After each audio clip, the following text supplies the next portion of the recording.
somebody doesn't want to make a deal. And if somebody doesn't want to make a deal, I think that person won't be around very long. That person will not be listened to very long. Because I believe that Russia wants to make a deal. I believe certainly the people of Ukraine want to make a deal. They've suffered more than anybody else. We talk about suffering. They've suffered. But if you think about it, under President Bush, they got Georgia, right? Russia got Georgia. Under President Obama, they got a nice big submarine base, a nice big chunk of land where they have their submarines. You know that, right? Crimea.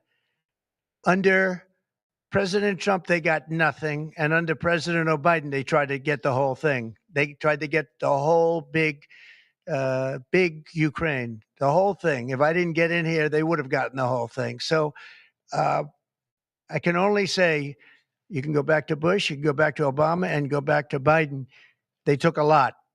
The only one they didn't get, you know what I gave them? I gave them anti-tank missiles. That's what I gave them. I gave them sanctions on Russia.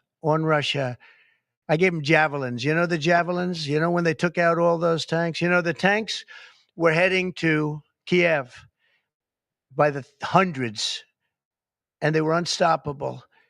And I gave them javelins.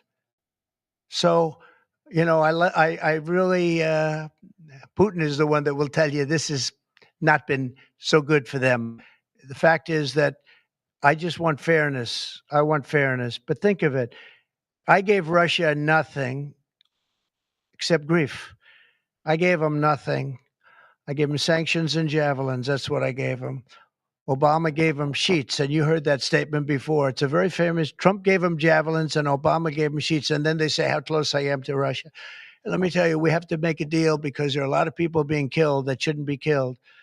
But remember, Trump gave them nothing, and the other presidents gave them a lot. They gave them everything. You met with Argentine President Javier Milei at CPAC. He wants to sign a free trade agreement with the United States. Is that something that you would consider even with Argentina or any other country? I'll consider anything. And Argentina, I think he's great, by the way. I think he's a great leader. He's doing a great job. He's doing a fantastic job. Brought it back from oblivion. Yeah, we'll look at things. We're looking at the UK with things. It doesn't have to be tariffs, but tariffs are easy. They're fast. They're efficient. And they bring fairness. For instance, when people kill their dollar, their equivalent of the dollar, whether it's the yuan or the yen in Japan or the yuan in China, when they drop them down, that puts us at a very unfair disadvantage. So all I have to do is say, Howard, we're going to have to raise the tariffs a little bit because I've called President Xi, I've called the leaders of Japan to say you can't continue to reduce and break down your currency. You can't do it because it's unfair to us. It's very hard for us to make tractors, Caterpillar, here when Japan, China, and other places are killing their currency, meaning driving it down. So all of these things add up. And the way you solve it very easily is with tariffs, because when they do that, instead of having to make phone calls every day like I used to do with certain leaders, President Xi a little bit, a lot of phone calls, talking about the fact that they're lowering their yuan, they're lowering it down, and that makes it very, very hard for us. So this way, I just say, look, let them do that, and we make up for it with the tariffs. But will you be speaking with Mexican President Claudia Sheinbaum about yeah, sure, I will. I have a lot of respect for her. Are you? Mr. President, takes effect. It'll be 20% on China now. How high are you willing to go against China? Well, I can't say. It depends on what they do with their currency. It depends on what they do in terms of a retaliation with some kind of an economic retaliation, which I don't think they're going to retaliate too much. Hey, look, the United States has been taken advantage of for 40 years. The United States has been a laughingstock for years and years. That's why this gentleman is built in Taiwan instead of building here. It would have been better if he built here. If we had a president that knew what they were doing, and we had a lot of them very bad on trade. Look, I'm a huge fan of Ronald Reagan, but he was bad on trade, very bad on trade. He allowed a lot of people, a lot of businesses to be taken. So I say that with due respect because he was so great on other things, but he was bad on trade.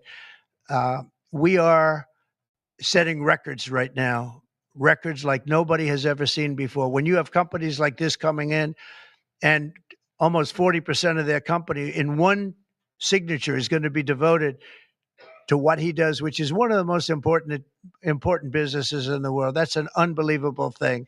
When Apple now is going to start building all of their plants here, all because of what we've done in terms of, it's not because he likes me or they like me. They don't probably like me at all. I don't know. I think he likes me a little bit at least. But you know what? It's the incentive we created or the negative incentive. I mean, it's going to be very costly for people to take advantage of this country.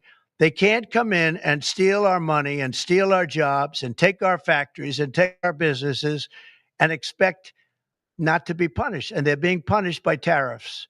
It's a very powerful weapon that politicians haven't used because they were either dishonest, stupid, or paid off in some other form. And now we're using them. Have you spoken with President Xi about this term? I don't want to tell you that. Thank you very much, everybody. Thank you. Thank you very much. About Andrew Cuomo running for New York City mayor.